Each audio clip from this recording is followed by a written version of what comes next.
Hi, I'm Rich Ferguson, and welcome to the Unorthodox Collection. I'm very excited to share with you tons of moves I've come up with over 15 years as a full-time magician. Now, these moves are very useful in my everyday magic, and I hope they'll be useful for you too.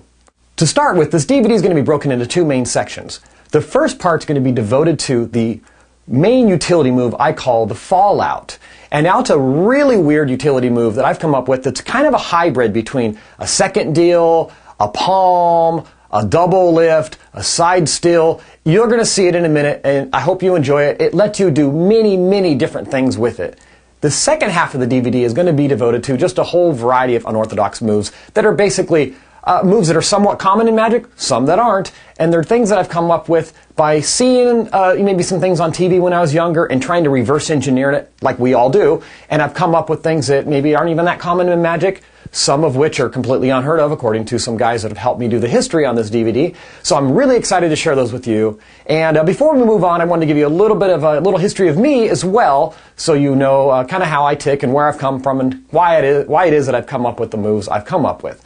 So obviously I'm Rich Ferguson, and I started doing magic really late. I wish I had the support and the opportunity to have done magic when I was younger, but I just didn't.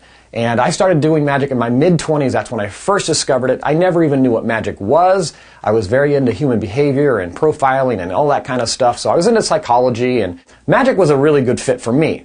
I grew up in a city called Salinas in California. I grew up on the streets, and just to give you just a quick nutshell, I got adopted at 12. I got taken out of a really interesting situation at 12, adopted luckily, and I got moved down to San Luis Obispo, California, where I live now, and I didn't learn to read till I was 12. So the way I learned was very through observation, trial and error, reverse engineering, and things like that. I mean, I'm fast on my feet. I think I have common sense and street smarts, and I think that's what got me through school and life. And I sure wish I discovered magic in junior high or high school, but I didn't. I was kind of a prankster, but I just didn't do magic. So to fast forward, when I did discover magic, I absolutely loved it, but I didn't have any access to someone to teach me, to mentor me. I didn't have any books or DVDs. There weren't any magic shops where I lived. So I just saw a little bit of it here and there on TV, and I kind of just played and dabbled with cards and coins and just kind of came up with what is pretty basic stuff in magic. I just kind of re-engineered things and came up with my own versions of things.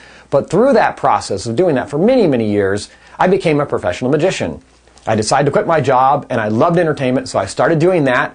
And for 2 to 3 years, I still had never seen a magic book, a magic DVD, and it was all, my entertainment was based on humor, human behavior, and just some of the weird tricks I just kind of re-engineered that I had seen, that I know are common in magic.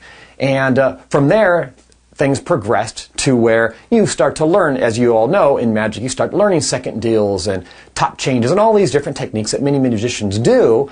But I just came up with my own variation of those, or I would sit down and, how did they do this? How did they do this? You watch these gambling movies and you see that they're sliding cards from inside the deck out. So I sat down and came up with what I thought was the method. Fast forwarding several years, once you start meeting other professional magicians, you quickly learn, you spent a lot of time spinning your wheels when you could have just read it in some book somewhere.